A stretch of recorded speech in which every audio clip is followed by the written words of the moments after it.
Hi guys, welcome back to my channel. I'm here to share another techniques in a nylon rope into Arnis stick. For subscribers and viewers, thank you so much for the support guys. Please subscribe, hit the notification bell, so follow my Facebook and TikTok. I remember this technique when I was 7 years old. My grandpa was teaching me this. Pagdating ng grandpa ko guys is may pasalubong na tinapay. Ang usapan is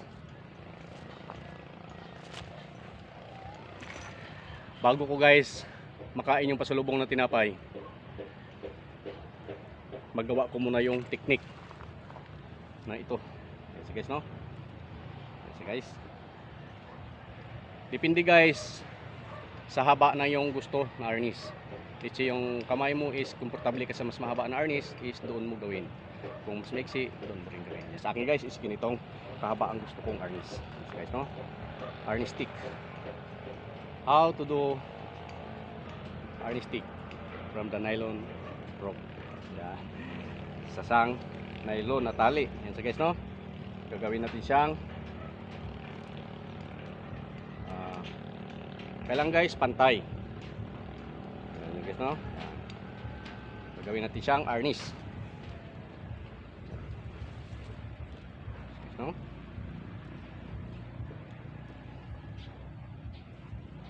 Shout out all the members of criminologies, all my student in criminologies, shout out all of you guys.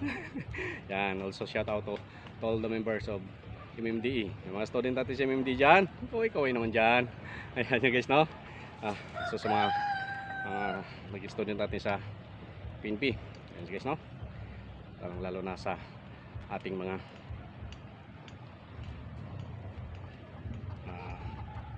yan, sa mga lawyer, ayan mga attorney dyan, shout out sa inyong lahat. Ayan guys no, yan guys no, paano gawin yung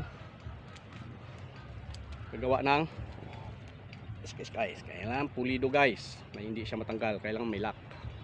Ayan guys no, yan. Paano gagawa ng arnis stick gamit ang nylon rope, nylon na tali. Ayan guys no, back to the story my grandpa. Bago ko guys makain yung tinapay, kailangan ang kondisyon is magawa ko muna ito. Kasi guys minsan nagtanong ako si grandpa ko, kasi lagi si guys may dalang tali. Yan. Sabi ko, grandpa, ano ba yung sa likod mo lagi kami dalang tali? Ano guys, nagkwento na regarding about war.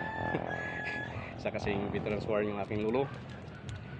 I don't know na hindi nyo binigyan ha. Sige lang guys. Ayan sige no,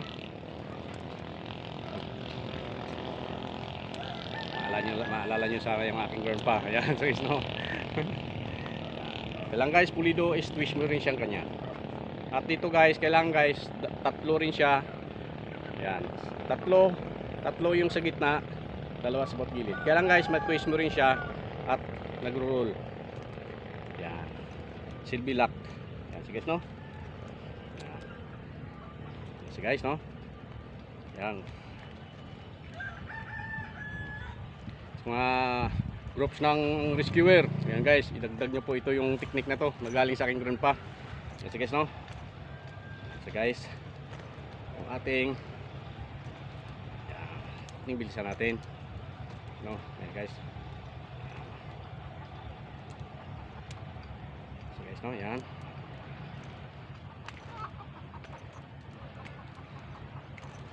ang ating nylon rope, gawin natin arnis. Ayan guys no, at story about my grandpa again. Ito guys is kanyang ginagawa. The part guys sa mga nagre-rescue, the best guys is kung meron ka laging tali. Ito guys, sa motor ko lagi ako may dalang tali. So guys no, sa box, mapakalamidad man nangyari man guys, huwag mangyari magkalindol man, mabitak ang lupa, magagamit mo itong tali na ito. So guys no, at ganun din guys kung halimbawa is ikaw ay halimbawa is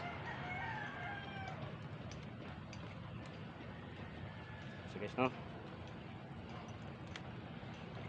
Kung halimbawa man guys is ikaw ay naabutan ng baha at natrap ka sa isang pangpang, magagamit mo ito guys. Ito guys, based on my experience pag bumabaha sa amin, yung iba guys tumatakbo pag bumabaha ako guys, tumatakbo sila guys palayo sa ilog. Ako guys tumatakbo ako pag gitna sa ilog kasi guys maraming mga isda akong mahuhuli.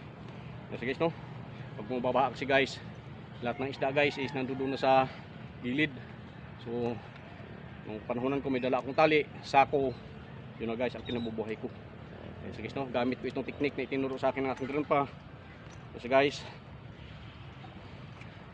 is marami akong nahuhuling isda. Kasi guys, no, kasi guys pagka, kasi guys, no,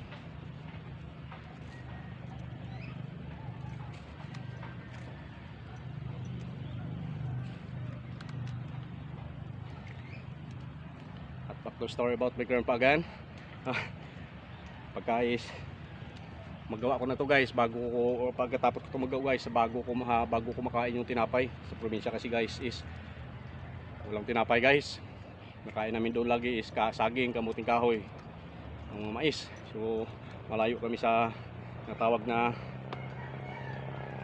bakery is kaya mas maano sa amin yung tinapay. Yan sa guys, no, para sa mga bata. Yan sa guys. And that guys, no, twist mo siya guys, kailangan mahigpit. Lagyan mo siya ng isang lock dito.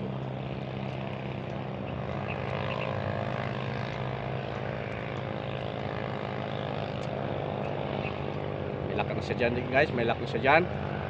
And then twist mo ulit siya dito. Nakausilin ng konti. Doon mo ngayon idadaan itong tali na to. Pabalik ulit. Bila dyan. So guys, no, then tatali natin ngayon ito ay 8 na techniques. Dali lang guys, pero kailangan pulido at kailangan hindi matanggal.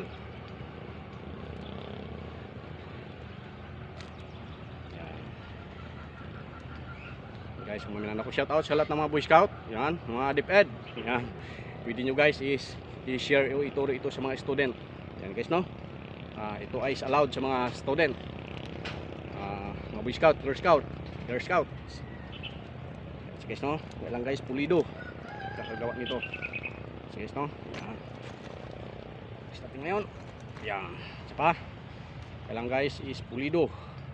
Balik natin siya ngayon dito sa isa sa pang technique. Yan so guys, kailangan ito is may tatali din natin dito sa isang kabilang ano na to, pasok natin siya dito.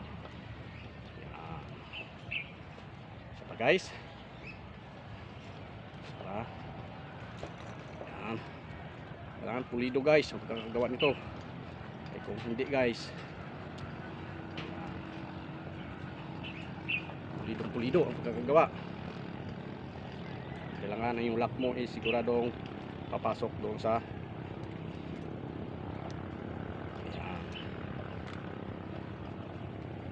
papasok siya sa lock. Yan sa ngayon guys, yung ating harness galing sa nylon rope, lalagyan natin ng puting muring-muring guys, ha.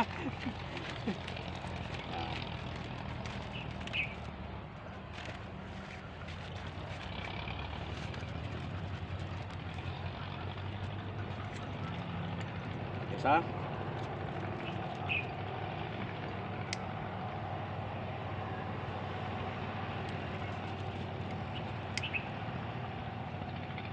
Out sa lahat ng mga security guards, mga protection agent dyan, shout out sa inyong lahat. Yan guys, magagamit nyo ito. Yan guys, mga lalo na sa criminologists natin, ano, sa bisto guys, magagamit nyo ito, itong technique na ito, lalo na sa ating mga troops, mga armies.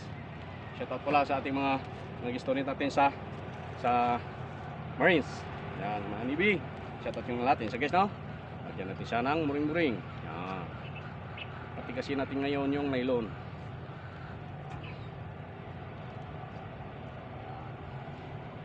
No? Huwag naman masyado guys.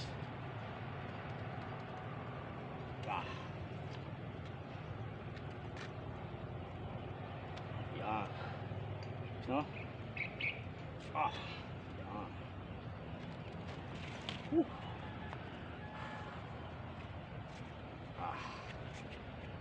Ah. Kailangan tumigas. Yes, guys, no? Yan. Yan. Yes, guys, no? Titigas ito, guys. Yan. Give 1 minute again para lumambot siya at tumigas pa. Yan.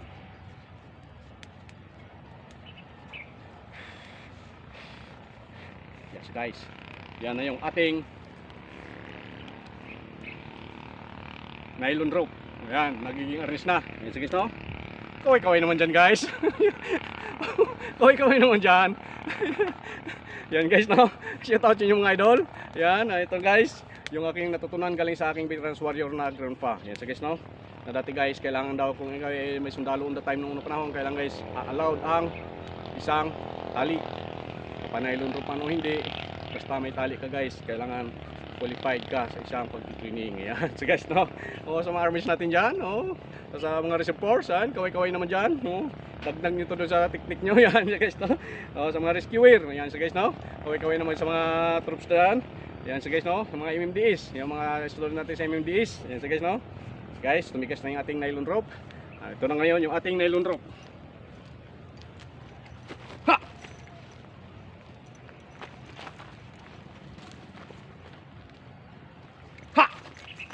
Yan, yes guys, no? Yung ating nylon rope nagiging arnis na. Ayan, so guys, no? Thank you so much. Naway mag-comment naman. Yes guys, no? Yung ating nylon rope nagiging arnis na siya. At depend, guys, kung saan mo gusto ulit na kung kakahaba ang gusto mo. Angkop sa iyong kamay. Yes guys, no? Yan. Yes guys, no? Yung ating nylon rope nagiging arnis na. Ito harness technique. Thank you so much, guys. Mag-share pa ako ng maraming techniques pa regarding about veterans technique galing sa aking grandpa sa mga ibang klaseng technique paggawa ng nylon rope or ano pang klaseng technique na magagamit to rescue techniques. Yan, sige, no? Yan. Yan yung ating nylon ropes. Thank you so much, guys. Na may nakakuha kayo ng techniques na galing sa aking grandpa. Yan, sige, no? Yan. Titigas pa to, guys. Kung nais mo papatigasin pa, guys, is ano mo pa siya para tumigas siya ng tumigas. Pero siyempre, guys, kung kakailangan yung pa yung tali, is wag mo na masyadong sunugin pa. So, thank you so much, guys. And kaway-kaway naman. Shout out to all subscribers and viewers, especially American people. Yan, guys. Also sa mga Vietnamese, sa mga troops natin, mga groups natin dyan, mga subscribers and viewers. Mga Chinese people, thank you so much all support, guys. Yan, thank you so much, guys. And also United Arabs, thank you so much sa mga OFWs na mga nag-support sa atin. And this is ang nylon rope na nagiging arnis. Thank you so much and welcome to my vlog.